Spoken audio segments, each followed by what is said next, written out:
Students, मैं अजय चौरसिया आपका अपने YouTube channel maths by Ajay Chaurasia में स्वागत करता हूँ। पिछले वीडियो में टॉपिक हमारा चल रहा था सर्किल ब्रत टॉपिक में डॉक्टर हर्षरूप शर्मा जी की बुक से एक्सरसाइज 10B का क्वेश्चन नंबर 10 तक मैंने हल करना आपको बता दिया था।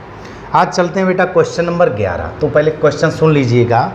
सिद्ध कीजिए वृत्तों 3 वृत्त दिए हैं कि त्रिज्याएं समांतर श्रेणी में। ठीक है, तो देखो बेटा वृत्त दिए हैं। वृत्त पहला वृत्त दिया हुआ है x² plus y² is equal 1।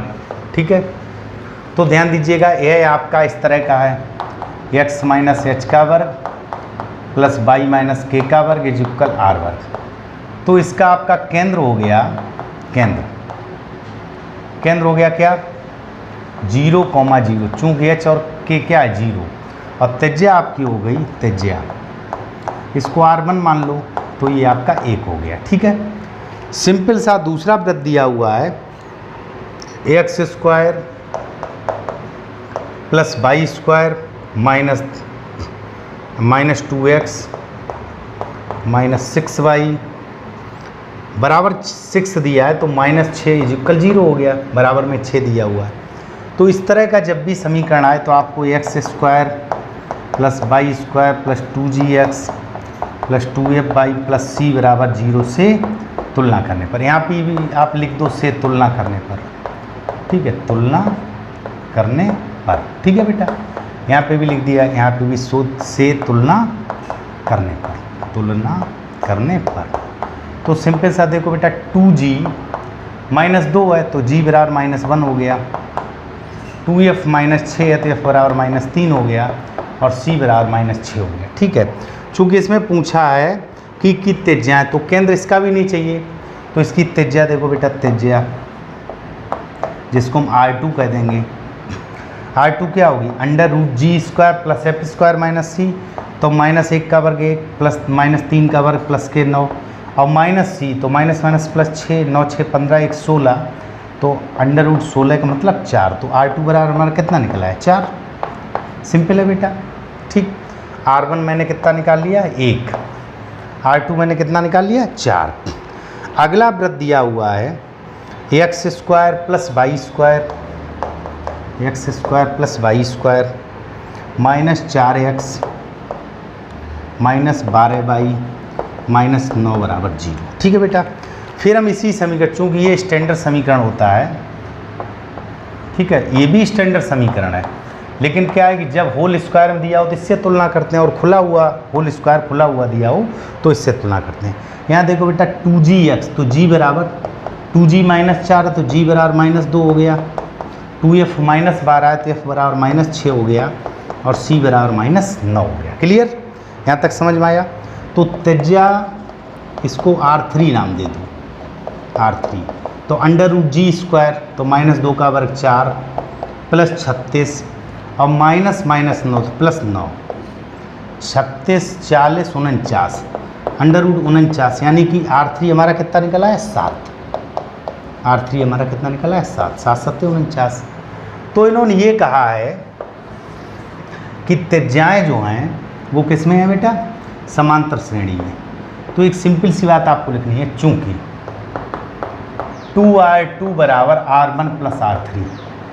देख लो बेटा, r2 हमारा 4 है, 4 का दूना 8, और 7 और 1 8, अतः त्रिज्याएं जब भी कोई 3 राशियां समांतर श्रेणी में, जैसे बेटा ABC समांतर श्रेणी में है, तो बीच वाला b का दूना यानी 2b बराबर a प्लस c होता है। तो 2r2 बराबर, चूँकि 2r2 बराबर r1 प्लस r3, अतः r1 r2 तथा r3 समांतर श्रेणी में हैं। क्लियर हो गया सिद्ध। चलते हैं बेटा अगले क्वेश्चन पर। क्वेश्चन नंबर 12 में दिया हुआ है, इन्होंने कहा है कि उस वृत्त का समीकरण ज्ञात करो जो 5,4 से होकर जाता है। ठीक है, एक वृत्त हमको ज्ञात करना है जो 5,4 से होकर जाता है। साथ में कहा तथा एक वृत्त दिया हुआ इसके संकेंद्रीय है। देखो एक वृत्त है, वृत्त का समीकरण दिया हुआ x² plus y² x square plus y square minus 8x minus 12y plus 15 बराबर 0 के सकेंद्रीय है, ये कहा है सकेंद्रीय है। इसका मतलब जो इसका केंद्र है वही दूसरे वाले वृत्त का केंद्र है।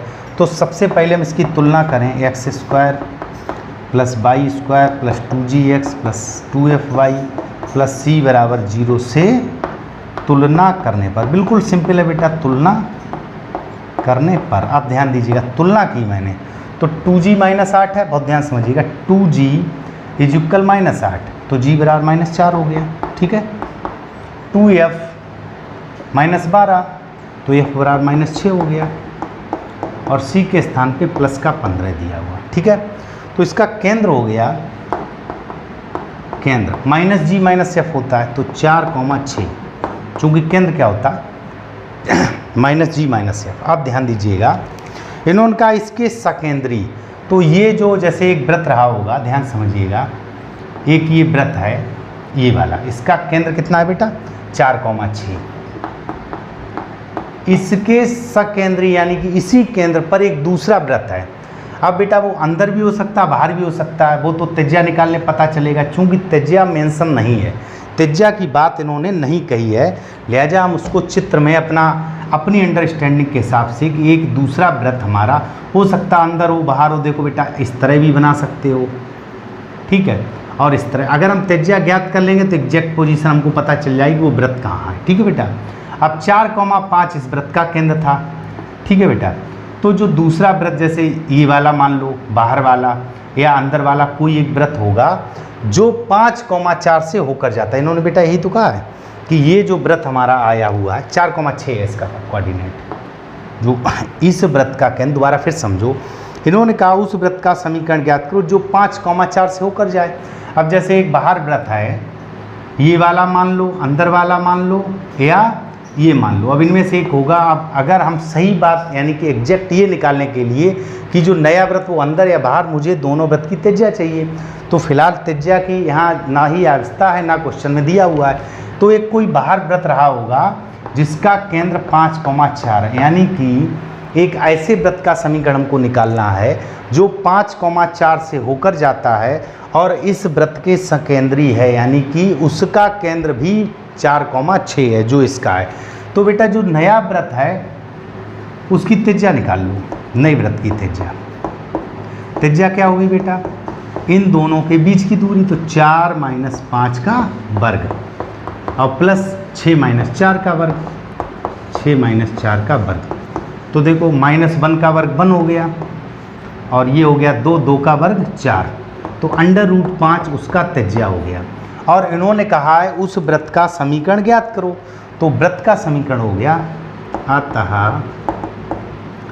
वृत्त का समीकरण, वृत्त का समीकरण, चूँकि केंद्र यही है तो देखो x - h यानी कि 4, पहला केंद्र 4 है, इसका वर्ग प्लस y - 6 का वर्ग बराबर r का वर्ग, तो 5, ये हमारा आंसर है। फिर समझ लीजिए एक बार, इन्होंने कहा उस वृत्त का समीकरण ज्ञात करो जो 5,4 से होकर जाता है।